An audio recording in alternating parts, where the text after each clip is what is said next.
देखिए, अब जब से सूची आई है तब से लगातार कांग्रेस घेरे में भी आ गई है, क्योंकि लगातार विरोध भी हो रहा है। खुद कांग्रेस के कई सारे नेता इस सूची का विरोध कर रहे हैं। और इस वक्त का बड़ा अपडेट, फेसबुक पर कांग्रेस नेता रवि सक्सेना ने एक पोस्ट किया है और कहा है कि एक पुरानी कहावत है जो आज चरितार्थ हो गई।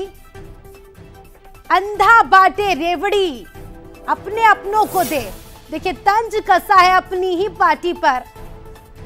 और देखिए, नाराजगी, कोई इस्तीफा दे रहा है तो कोई पोस्ट कर रहा है।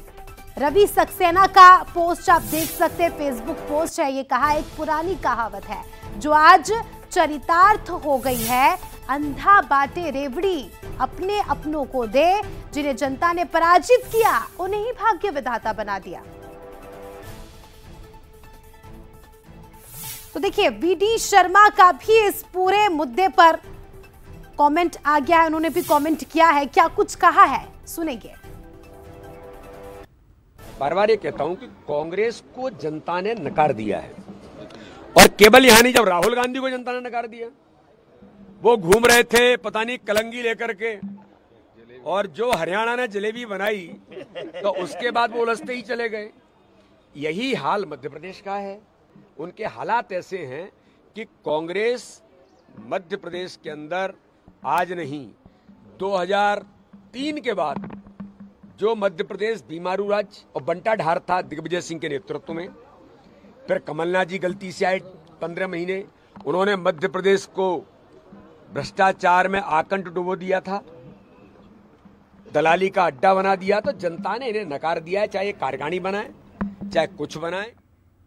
चलिए, इस पूरे मुद्दे पर चर्चा के लिए हमारे संवाददाता सूरज शर्मा हमारे साथ लाइव जुड़ चुके हैं। उनसे जानकारी लेंगे। सूरज, एक कहावत है, कहते हैं कि आप हर समय हर किसी को खुश नहीं रख सकते। जब आप फैसले लेते हैं तो निश्चित तौर पर कई सारे लोग आपके फैसले से बुरा भी मानते हैं, नाराज भी होते हैं, और कांग्रेस की स्थिति वैसी ही है। सूची जब से आई है तब से कोई इस्तीफा दे रहा है तो कोई फेसबुक पर पोस्ट कर रहा है। लगातार कांग्रेस के नेता ही अपनी ही पार्टी का विरोध कर रहे हैं अलग अलग तरीके से। देखिए, बिल्कुल सही बात है, क्योंकि बड़ी कार्यसूची है और अलग अलग क्षेत्र के लोगों को एडजस्ट करना, संतुलन बना के रखना, ये बहुत मुश्किल होता है। लेकिन फिर भी जिस तरीके की हम सूची देख रहे हैं, तमाम लोगों को एडजस्ट किया गया है। अभी तक किसी भी ऐसे बड़े नेता का कोई विरोध नहीं आया। लेकिन यदि खासतौर से चाहे रवि सक्सेना जो कांग्रेस के प्रवक्ता है उनकी बात हो, या खासतौर से इंदौर से टंडन की बात हो, तो ये वो चेहरे हैं, प्रमोद टंडन, जो खासतौर से नाराज नजर आ रहे हैं। उन्होंने इस्तीफा भी दिया। इसके पीछे की वजह ये भी बताई जा रही है कि इंदौर के ही 4 से 5 नेताओं को जनरल सेक्रेटरी बनाया, में रघु परमार की बात हो, जय कामले की बात हो, या इसके अलावा 2 से 3 चेहरे और हैं। मृणाल पंत को भी बनाया गया है और विनय माखलीवाल हैं। तो ऐसे 4 से 5 नेता ऐसे जिन्हें जनरल सेक्रेटरी बनाया है। लेकिन प्रमोद टंडन को जो है वो स्थायी समिति का सदस्य बनाया, विशेष आमंत्रित सदस्य बनाया। शायद यही कारण है कि उनकी नाराजगी। हालांकि उसके पीछे वजह यह भी बताई जा रही है कि सब साल 2020 में वो ज्योतिरादित्य सिंधिया के साथ बीजेपी में शामिल हुए थे, और उसके बाद फिर 1 साल बाद उनकी कांग्रेस में वापसी हुई थी। तो कहीं ना कहीं एक ये क्राइटेरिया भी तय किया गया था कि मुख्य धारा में या मुख्य पदों पर ऐसे लोगों को, नेताओं को नहीं बिठाया जाएगा जिससे कहीं ना कहीं पार्टी या कार्यकर्ताओं में नाराजगी हो। शायद यही कारण है कि बीजेपी में जाना फिर वापस आना प्रमोद टंडन के लिए परेशानी का कारण बना, और आज वो मुख्य धारा या जो मुख्य कार्यकारिणी है उसमें स्थान नहीं पा पाए।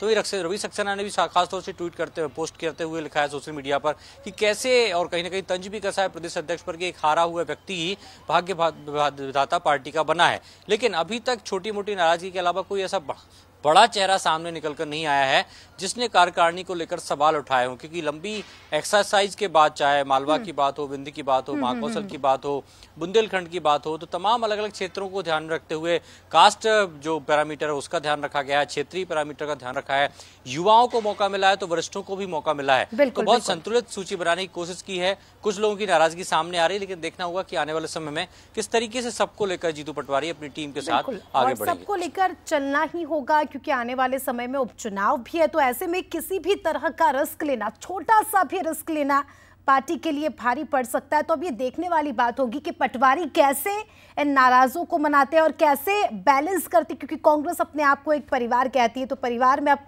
छोटे बहुत तो नाराजगी देखने को मिलती है। अब ये चैलेंज भी है किस तरह से जीतू पटवारी अब सबको साथ में लेकर मजबूती के साथ काम करते हैं, देखने वाली बात होगी।